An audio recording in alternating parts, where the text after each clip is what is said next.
Hello, everybody. Welcome to another episode of Spring Fever. I am your host, XFL Jim, here to talk about everything spring football, all things spring football, especially USFL. There's a lot going on in the world of football, spring football, NFL, college football. I don't give a shit about that. That belongs in the fall. We're talking spring, and we're going to start by breaking down the latest news in the USFL. They just announced new USFL rules. The rules for the league are here. They're happening, and this is what they are right now. We're going to just break it down rule by rule, starting off with the extra points. The way they're doing it is similar to how the XFL did it. They're going to have three different types of extra points. They're going to have your normal PAT. It's going to be snapped at the 15-yard line, basically gone back, kick, easy peasy, just regular PAT. I'm a little like on that. I kind of liked how the XFL didn't give you the option of a PAT. It was always just you had to do a play. You had to go for it. It was kind of exciting. It made for more interesting plays. Basically, a PAT should just be a gimme to any kicker who wants to be in these kinds of leagues. And I kind of like the XFL's aspect, but it's fine. It's fine. They also got the 2-point conversion, the regular 2-point conversions that you see in almost every level of football. I wonder if we'll see a decent amount of them, or with this other one, the 3-point play being from the 10-yard line, I wonder if we'll see that more than 2-point play, just because you'll sometimes see with a 2-point conversion, the defenses can just stack the entire end zone and take away a lot of different options from the offense. I wonder if the 3-point play might be easier and open up a couple passing plays in the playbook. I think you might see a lot of 1-point PATs and 3-point extra plays. If that's just my personal opinion, I said the same thing in the XFL. I said you'd see a lot more 3-play PATs and anything like that. It's fine. I like it. I like the move. I like that they're taking a little bit from the XFL. I like that mentality behind it. Don't want to be stupid and have my thing die on me. Up next, we got onside kicks going on here. The way they're doing it, they're kind of borrowing from another spring. They're borrowing from the AAF. You can either do a normal onside kick from your own 25, which I'm fine. Keep the regular onside kick stuff, or you can run a 4th and 12 play from your own 33, which is something that the AAF did and something that the Golden Guido himself over in Rutgers thought would be a good idea. And I think it's fine. I think it's cool. Maybe certain teams like the Gamblers, who I'll get to later, with those high-powered offenses, maybe teams like that would elect to be going for a 4th down instead of trying their hand at a just regular onside kick. It could be interesting. I think it makes for some fun, interesting football. So that's all we really want out of the USFL in the end. Up next, we got the overtime situation going on. The way they're doing overtime is sort of similar, I would say, to how college football has it now and kind of how the XFL was going to do it. They're going to do a sort of shootout style where each team will get 3 chances on offense, and then after the 6 different times, 3 for each team, they're going to see the tally up who has the most points. So basically, you get a turn in offense, the other team gets a turn. Each point scored in overtime is worth 2 points. The team with the most points at the end of the three turns on offense wins. If it's still tied, it goes into an immediate sudden death, where I'm not exactly 100% sure if sudden death here means that the next score wins, like it does in the NFL overtime, where just first score wins no matter what, or if it's like college, where you get a turn and then the opposing team gets a turn, and I have no idea. Or maybe they'll just go back to the old XFL rules, and all of a sudden you just got to fight. You just have a fight in the middle of the arena. That would be pretty cool. I think a fight would be a cool way to do it. Just actual fight, like good old go back to the rules, the base of football, gladiatorial combat. I'm here for it. Either way, this should make the end of USFL games pretty damn exciting. Up next, to maybe my favorite rule in these newer spring leagues are the double pass. We got the double pass going on right here. It's basically the exact same rule they had in the XFL. You throw the ball forward. If it's behind the line of scrimmage, you could throw it again. You saw it with the DC defenders technically where they did just a pitch. I don't count that. You really saw it with Landry Jones where he threw it, hit a guy's helmet, bounced back, double pass right there. I think this could be potentially really fun. You could get a quarterback system where hands it off to the running back pitches it back, quarterback screens it to a receiver who then throws it to that same running back who's running down the field at this point. I think you can have some really cool plays with a double forward pass. We didn't get to see it because we only got to week 5. We didn't get to see like the super interesting plays with it, but imagine what a full season of USFL could do. Imagine someone like Larry Fedora or Kevin Sumlin coming up with some weird offenses that involve a double forward pass. I think that would be fucking cool. I think that would be something that's really, really entertaining. Up next, we go to the replays in the USFL.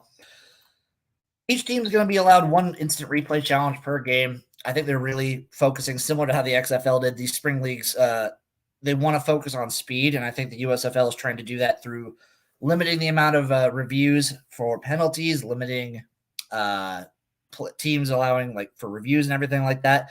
And they're consolidating all the replays in the Fox studio in Los Angeles. Every game will be reviewed. All the video replay review will be done there in Los Angeles in the main hub.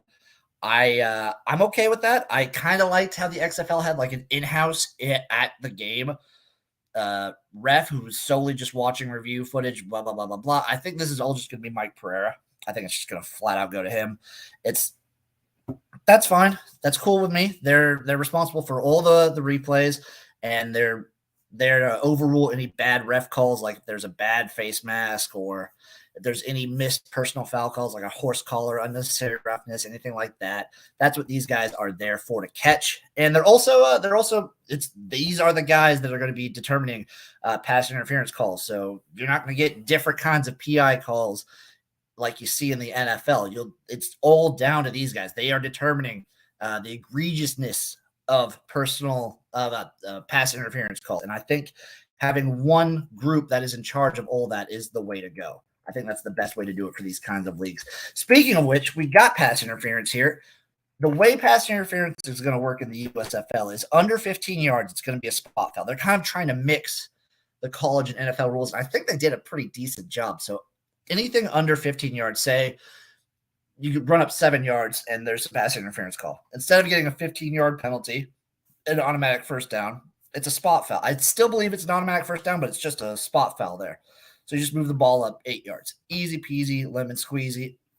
Anything after 15 yards will be just a 15-yard penalty unless it's a blatant like tackle by a defensive player, and then it becomes a spot foul. So this ties back to that replay booth in Los Angeles being extremely important, because they're determining what is like an intentional tackle versus what's just a football play, what's just guys going hard in the backfield.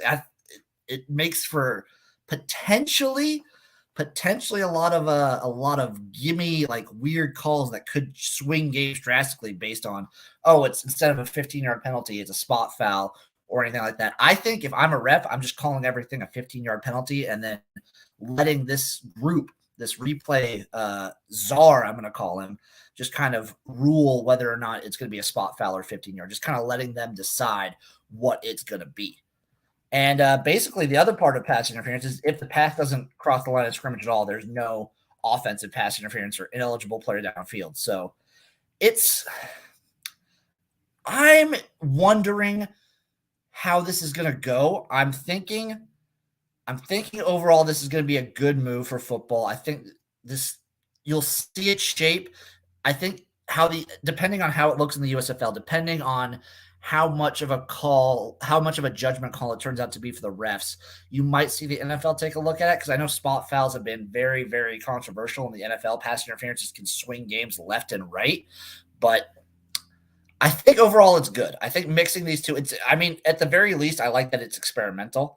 I think that's an important thing for spring leagues to be in this day and age, is to be experimental, to do something to set yourself apart, to be on the cutting edge of rules and entertainment and anything, just to be able to have that good of a product out there. I like the move. I'm excited to see how it turns out in the USFL. Up next, we got kickoffs. So the way they're doing kickoffs in the USFL, they're all going to be from the 25-yard line. And after the kick travels 20 yards, the first player to touch the ball must be the receiving team. So what that says to me is that you're not going to get any dumb players that just don't catch it and let the ball go dead. It'll just be a dead ball. There's no defense being able to recover. There's no kicking team being able to recover a kickoff because it's either the receiving team gets it or it's just blown dead. And I think I remember reading in the rules that the receiving team just gets the ball where it lies if it's a dead ball, which is very, very weird to me. I'm not sure I like that. It doesn't force anything. It doesn't force anyone to like a 4th and 12 scenario. I wonder how it's going to kind of look in a game. As far as I read in the rules, it looked like it would just be a dead ball right there. Receiving team gets the ball where it lies. I didn't see any penalties. I didn't see anything like that. I didn't see any incentives for them to be returning the ball. Didn't see anything about fair catching. I wonder if we'll get some more information. And you kind of saw it with the XFL. A lot of the rules took I'd say took about 2 to 3 weeks for the refs, the players, the coaches, and everyone to really catch on. I think you'll be seeing that with the USFL as well, just based on the fact that this league is starting in almost 3 weeks. It's starting so soon from now that you're going to see a lot of this stuff kind of being figured out on the fly. And that could work out. It could be very fun. It could be entertaining, but you're going to see I'm assuming you're going to see some like sloppy reffing, some interesting sloppiness to the rules. And that's all part of the fun with these leagues. You get a little sloppy with it. It's always fun to get a little sloppy. You ever go home with somebody and you just want to get sloppy. You want to eat some like you want to eat a burrito. You want to lay on the bed. You want to just like lay there as you're just two beanbag people. You're just sloppy human beings. And that's what this league is going to be at the start. I'm saying for the first 2 to 3 weeks, you're going to see some sloppy. It's going to be fun, though. It's going to be very, very fun. That'll do it for the rules of the USFL. What news do we have going on in the USFL before I get down to my breakdown here? So far, we have the players have begun to arrive in Birmingham. I think that started about 4 or 5 days ago, which is insane to me. I can only assume that they've had players doing personal workouts and onboarding and whatnot this entire time since the draft, because it starts the first game is April 16th. And that's not very far away. That is 3 days. That's 24 days from now, I think. My math could be very off, but 24 days to basically get into training camp, get all the rules done, get all your playbooks kind of up to speed, get all the players up to speed with your playbooks. That sounds insane to me. That sounds extremely quick. So that just adds on to the sloppy nature that I think you're going to see with this league. And I think it's going to be fun. I think as fans, we are going to be growing with the league, which is something really cool. The XFL had their draft in October, started in February, so they had months and months and months.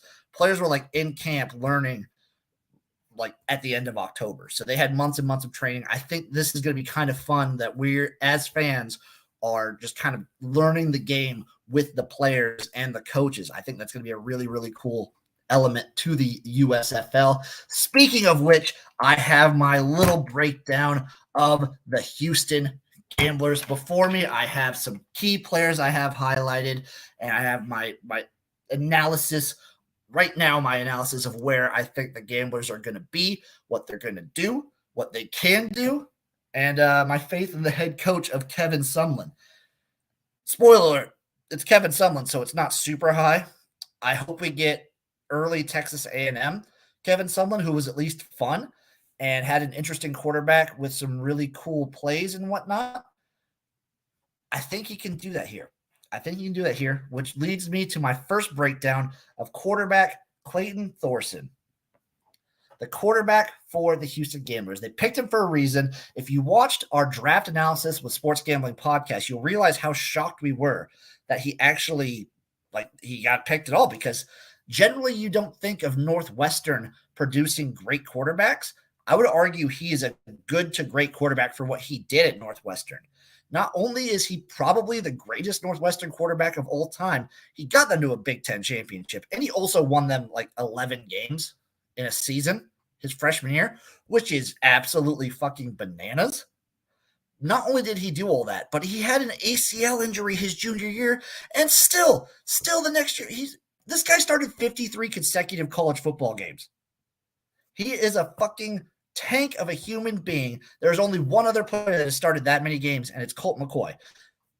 Not the company I'd want my quarterback to be in with, because, Colt McCoy he's Colt McCoy, but Clayton Thorson is the next level. He's the next step above Colt McCoy.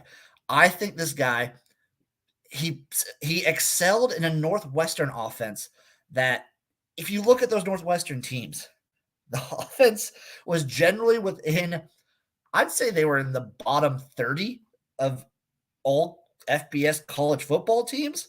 If you look at their defensive and offensive ratings, they were insanely split teams. They were a full defense team, but I think that has a lot to do with who they've had at play caller.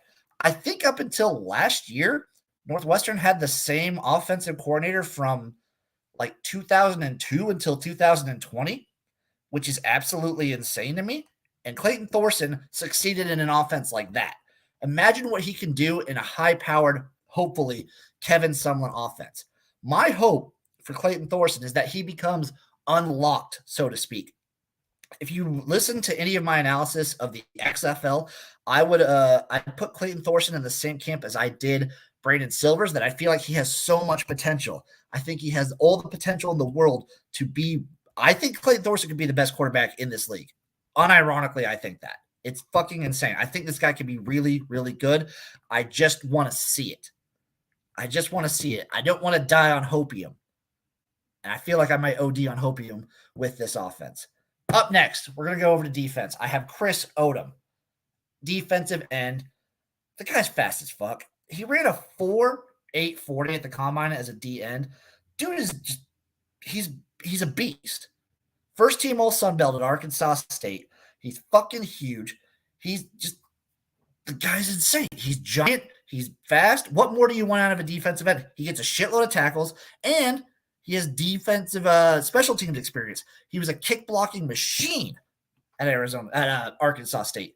Just left and right, blocking kicks all over. And don't forget, defensive stud in the AAF, which we talked about it all the time. We talk about it in the gymnasium. We talk about it with Sports Gambling Podcast guys. We love seeing spring football experience. We see these guys in the XFL, the AAF, the CFL, the ELF. I like seeing that they've been in this kind of environment. They know how to navigate this kind of game, this kind of practice. If anything, that makes me that makes me hopeful for this Gamblers defense, because they have a guy who can just jump in and play. He's used to these fast turnaround sort of things. I like that. And I think he's going to be a defensive leader for this team. Up next, to help Clayton Thorson, we have wide receiver Jojo Ward. We've talked about it before, folks. Jojo I've never met a slow man named Jojo. It's one of the fastest names on the fucking planet. Not to mention Jojo Ward. While I was doing this analysis, while I was doing research on Jojo Ward, I was watching his highlights for Hawaii. Holy shit, him and Cole McDonald had just this amazing connection. Speaking of which, I wish I would have seen Colt McCoy in the USFL. That'd be entertaining as shit. But the guy was just a super fast wide receiver at Hawaii. He's always just getting behind defense. He's a short guy. He's only 175. He's short and light. Maybe that's why you didn't see him on some NFL teams, just because he's a little bit smaller. But I think that lets him just sneak around and succeed in a league like the USFL. The guy is fast. He's sneaky. He'll get behind your defense, and he'll score a shitload of touchdowns. I think he gives a great deep threat to Clayton Thorson. Jojo Ward, fucking love it. If you guys watched our fantasy football draft, I got him for sure on my team, because I think he's going to be fucking great, especially if Clayton Thorson gets unlocked. Up next, offensive tackle Avery Genesee. Oh, boy. He's got Kevin Sumlin experience. He's got experience in a Kevin Sumlin offense. For an offensive lineman, that's what you want. This position, offensive tackle, is so cerebral. It's learning the blocking schemes, and he's played for Sumlin before, which is just perfect. It's going to be a fast start, fast league. He's going to get in and just be able to help teach the other offensive linemen. I don't know whether or not they're going to slot him in offensive tackle or guard. He played tackle under Sumlin's offense at Texas A&M, but he kind of swapped around and played guard for a lot of practice squads in the NFL. I'd like to see him at tackle. I think he's a valuable part of this team's offense. And if he can get the offensive line up and running quick, that's just even better for Clayton Thorson. And last, but certainly not least, we have the tight end, Brandon Barnes, XFL legend, Brandon Barnes, just so everyone knows, he played a tight end for the Los Angeles Wildcats. He's a big tight end. He's a tall tight end. I think he's just a perfect safety blanket for Clayton Thorson. You got Jojo Ward, your deep threat. You got your safety blanket, Brandon Barnes. I'm wanting to see how these other receivers kind of come together and create a total package. But as a safety net, this guy is great. He also brings a shitload of experience. He's almost 30 years old. He's about 28, 29. And I think this guy is just legit. I loved him on the Wildcats. He played enough. I'm going to call the Wildcats a high-powered offense with Josh Johnson back there. He played in a high-powered offense. He could do it here. He's great. And his favorite food is Mama's Peach Cobbler. What more can you say about that? Mama's Peach Cobbler, always a winner. That's it for the USFL. Everybody, the rules, it's coming. The USFL is coming, and I can't fucking wait for it. April 16th, Easter weekend cannot get here soon enough. Moving on to all the other spring leagues, our spring football roll call. Let's see what's going on. First up, we got Major League Football, and my notes here for Major League Football basically just says what the fuck is even going on, because what the fuck is going on with Major League Football? I couldn't begin to tell you. Oh, hey, Jenna, good evening. Good evening to you. I know she's a Maulers fan. I think I'm going to have to get to the Maulers one of these weeks, but don't know when. But Major League Football, what the hell is going on? I remember hearing about Major League Football in like 2019, around when the XFL was coming into prominence, and then it just kind of dipped. I think they went under. They were like a scam or something, if I remember correctly. And then I remember hearing something about in 2020 and then back down. And then I heard about them coming again in 2022, and I just go to the website to look up some news and information about them. All of a sudden, I'm just saying Major League Football coming fall of 2022, which is just mind-blowing because you go on the website, draft, nothing to be seen, news, nothing to be seen, but they're saying they're going to have 32 teams in LA, Austin, Texas, Atlanta, Georgia, Tampa, Florida, all over. And just flat out as a spring league coming in with 32 teams is absolutely mind-blowing to me. It makes zero sense, and I have no idea how this isn't just like a giant money laundering scheme. But they got Jerry Glanville. I talked about it last week. Somehow they got Jerry Glanville as a coach. They don't have any other coaches announced, but for the players' sake, I hope it's legit. I hope it's real. I'm just very skeptical. I'm waiting to hear talks from Major League Football Jim, from MLF Jim. We're waiting to see what MLF Jim has to say. Yeah, Jenna's got that right there. She's got the little monocle smiley face guy. Yeah, it's something to look into. I would just keep my eyes peeled. I would keep my eyes peeled on Major League Football. Speaking of a similarly sketchy league, I'm not going to call them similar. They're not sketchy. It's Fan Control Football, who they are starting the same day as the USFL, which in my opinion is a really dumb move for Fan Control Football's sake, just because I feel like most people, if they're football fans, are going to be wanting to watch USFL. Not only that, but you can bet on USFL. You can't gamble on Fan Control Football just because it's a 7-on-7 arena league where the fans call all the plays. So I don't think there's any chance that you're getting gambling with that. But we haven't gotten any player notices. We haven't gotten any like real date updates. I know they do a Twitch stream every week. I haven't watched any Twitch stream on the Fan Control Football, but I'm sure something is brewing for them to start as soon as they're starting. They have new teams, so we know that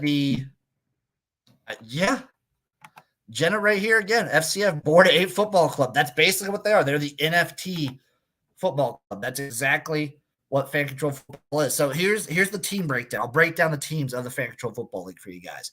They got rid of the Wild Aces, who, if anyone follows me on Twitter, the Wild Aces were my team. I'm a little upset by that, but it's Fan Control Football League. And they have the regular ones. They have the Glacier Boys.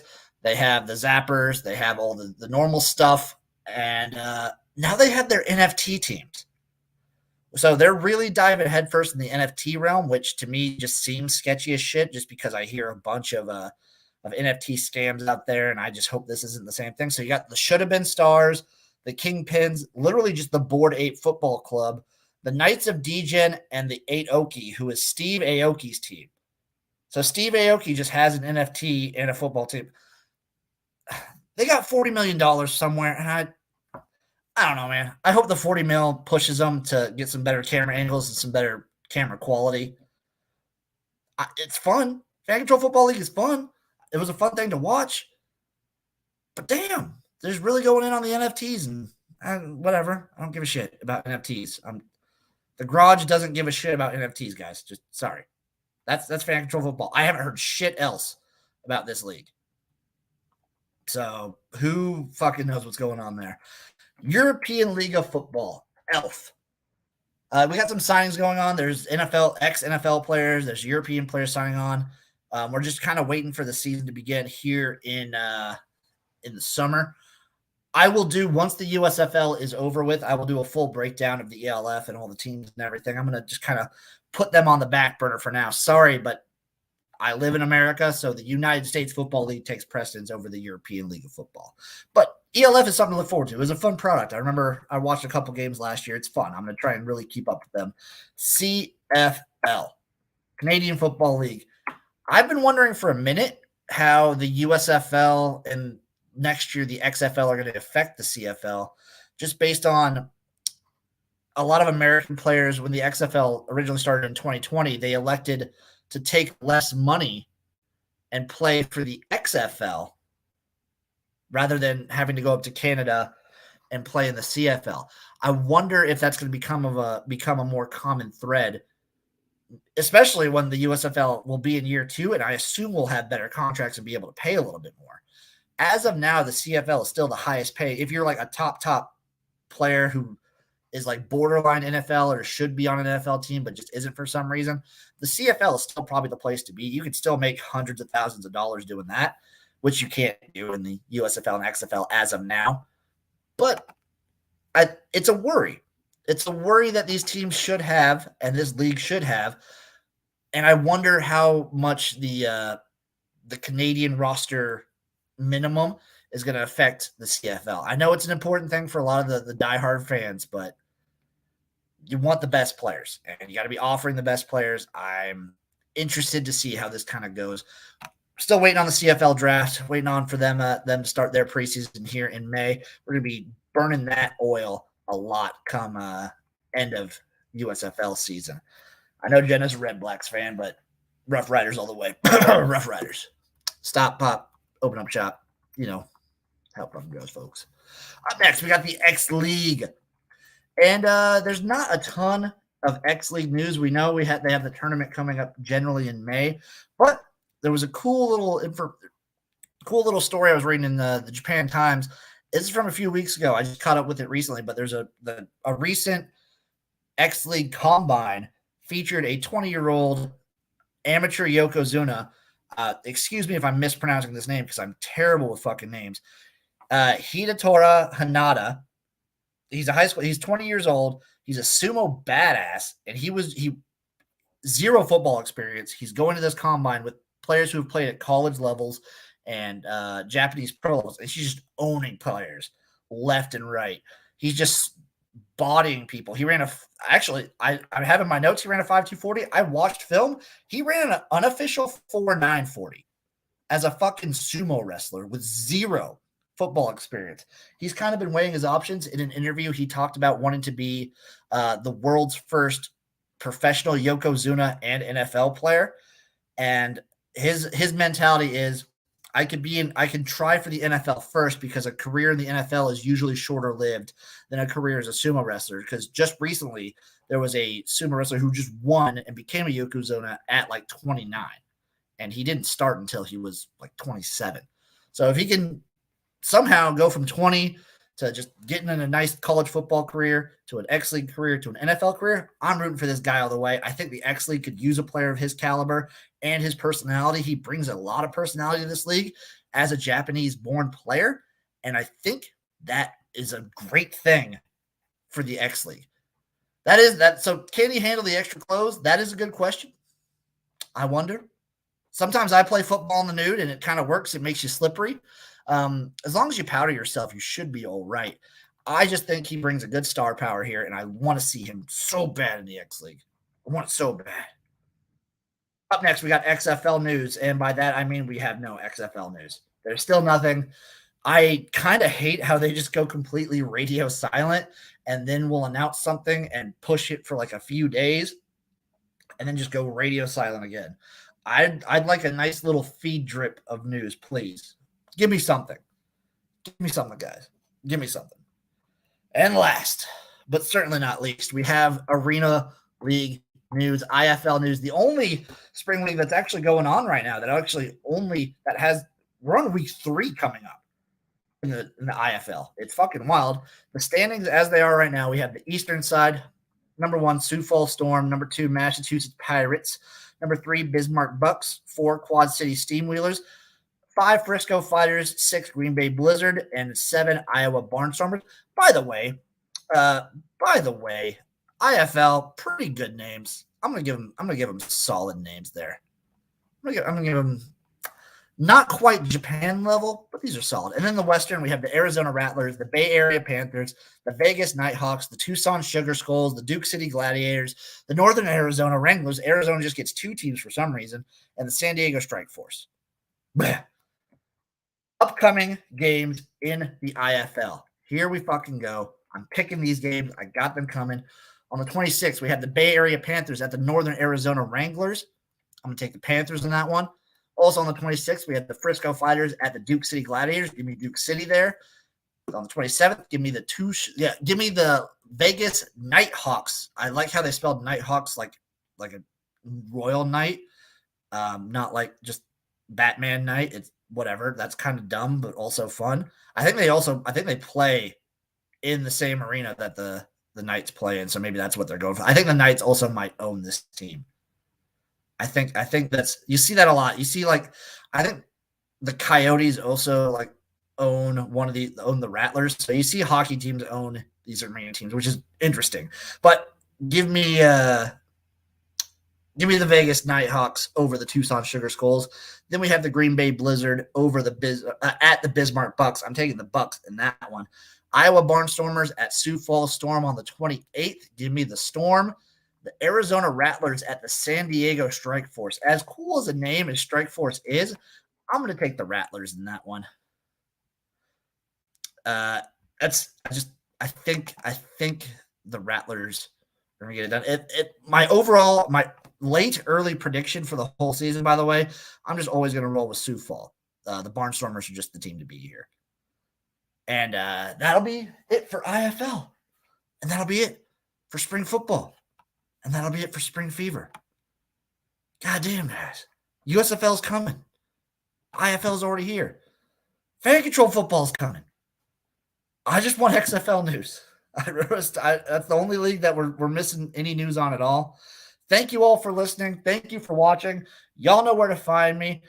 I will have spring fever all the time. You can find it on my YouTube. You can find it over on betterthan.vegas. You can find it on Twitter. You can find it on Spotify. You can find it on Apple Podcasts. You can find it on Google Podcasts. You can find us all over. Thank you all for watching. That'll do it. Peace out.